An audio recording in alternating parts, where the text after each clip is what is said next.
Kalau dalam organisasi kita mementingkan syura, kenapa dalam sebuah rumah tangga yang saya kira dia jauh lebih penting sebenarnya? Sebab macam kita cakap di awal tadi, sebuah rumah tangga itulah yang akan melahirkan individu-individu yang akan membentuk masyarakat, yang akan membentuk negara.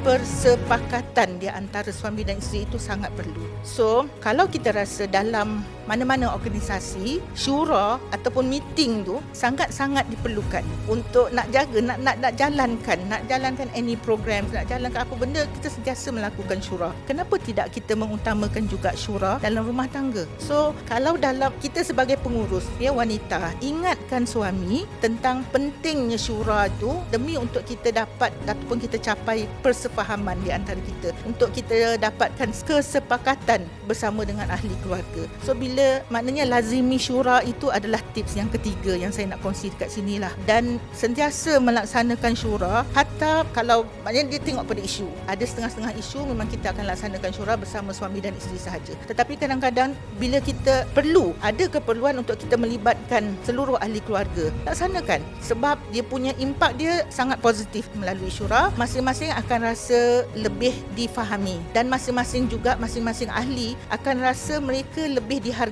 Maknanya buat keputusan, kita buat syura, kita buat likop keluarga. Jom kita ambil contoh simple aja lah. Kita nak vacation. Sekarang ni orang masing-masing merasakan pergi bercuti setahun sekali tu dah macam satu kemestian dalam mana-mana keluarga kan. Dia nak juga, dia akan usaha ke arah tu. Okey, so kita ambil yang ni, ambil point ni. Kalaulah nak pergi ke mana-mana untuk bercuti ni, bayangkan walaupun ketua keluarga tu dah decide dah dengan kemampuan dia nak pergi ke mana-mana, tetapi dia tetap mengadakan syura, bincang dengan isteri dan anak-anak, kita nak pergi kat mana dengan bajet yang kita ada. So apa dia komen daripada anak-anak, apa dia pendapat daripada anak-anak, pasti ahli keluarga tu akan merasa diri mereka dihargai, pandangan mereka didengari, tips-tips dia, pendapat dia tu nak juga diraikan oleh ketua keluarga. So kita sebagai pengurus, sebagai wanita, pastikan benda tu berlaku. Kita pujuk, kita ajak, kita ingatkan sang suami, sang ketua tu tadi, buat keputusan, jangan buat keputusan sorang-sorang, jangan buat keputusan abang sorang. Libatkan juga seluruh ahli keluarga sebab banyak berlaku ketidakfahaman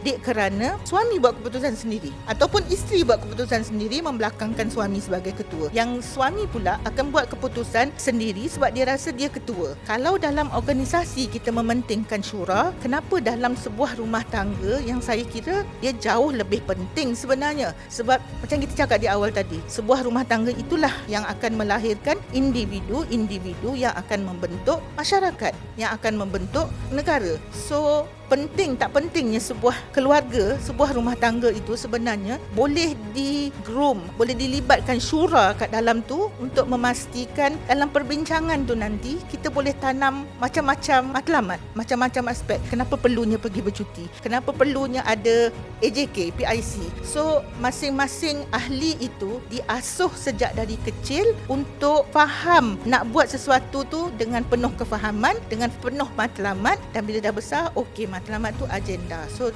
hidup dia sentiasa ada agenda. Saya kira sekarang ni kalau kita tengok kan, nak katakan tentang penting tak pentingnya kita ada agenda. Kalau kita bincangkan, baru-baru ni saya baru je sembang dengan anak-anak kan. So kita nampak perbezaan di antara negara kita dengan contohnya Korea. Sebab sekarang ni Korea sangat famous dengan K-drama dia, dengan K-pop dia, dengan K-beauty dia, macam-macam. Hatta makanan mereka pun sekarang ni sangat-sangat meluas dekat negara kita. Macam mana benda tu boleh berlaku? Sedangkan pada tahun 1980-an dulu, Korea termasuk salah satu daripada negara yang sangat terkesan dengan kejatuhan ekonomi pada waktu tu, kebergantungan syarikat-syarikat mereka yang banyak terhadap IMF pada ketika tu, yang menyebabkan mereka memang down sangat. Tetapi kenapa? Bila diorang realise kesilapan diorang bergantung kepada IMF, mereka bangkit, dalam masa berapa tahun je mereka boleh berjaya seperti mana sekarang. Sedangkan kita ni duk macam tu lah juga daripada dulu. Hatta kalau kita nampak sekarang ni, kita bukan makin naik tapi kita makin menurun, merudum kan. Why?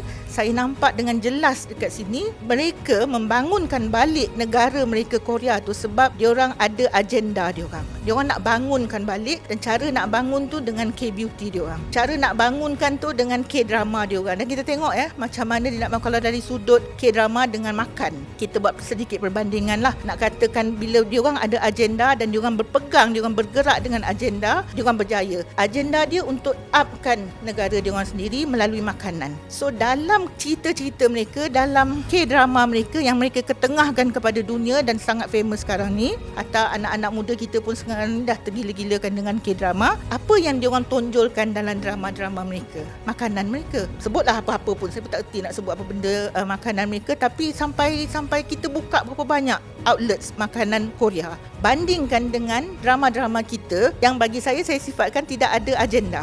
Tidak ada agenda untuk menaikkan makanan tempatan contohnya. Tidak ada agenda untuk menaikkan negara ni, nama negara ataupun makanan negara untuk kita boleh buka outlet sebagaimana yang berjaya dibuat oleh Korea. Makanan kita, kalau dalam drama-drama kita, asal ada appointment makanan, apa yang kita tunjukkan dalam makanan kita? Kita akan rasa segah dengan menunjukkan western food. So kita tak ketengahkan makanan kita. Itu contoh yang saya nampak lah. Maknanya bila hidup kita tidak ada agenda yang jelas untuk kita bangunkan negara kita, makanan kita, cara hidup kita, kita jadi seperti mana yang kita jadi sekarang. Berbeza dengan negara Korea yang memang daripada awal dulu untuk diorang bangkit balik, kajian dah dibuat. Untuk mereka bangkit balik tu, apa yang mereka buat? Agenda untuk menghidupkan balik negara itu ditanam kepada setiap rakyat dia dan mereka bersatu tau. Mereka regardless apa fahaman politik mereka sekalipun, diorang bersatu dalam usaha untuk membangunkan negara. Sebab mereka ada agenda yang jelas. So kita pun kena follow macam tu juga. Dan benda tu boleh kita mulakan dengan keluarga kecil kita. Ajar anak-anak kita, didik anak-anak kita supaya hidup ni ada agenda. Bila dalam syura tu, benda ni boleh didiskus dengan lebih berkesan lah impak dia bila benda tu didiskus dalam syura, dalam lika, dalam pertemuan kita dengan ahli keluarga. Dia akan meninggalkan satu kesan yang lebih positif daripada kita sembang-sembang sikit-sikit sambil-sambil. Ni sangat penting. Sebab tu saya kira lazimi syura itu termasuk dalam salah satu tips macam mana kita nak capai satu kerukunan rumah tangga yang akan melahirkan individu-individu yang boleh menyumbang kepada negara kerana mereka punya agenda yang sangat jelas.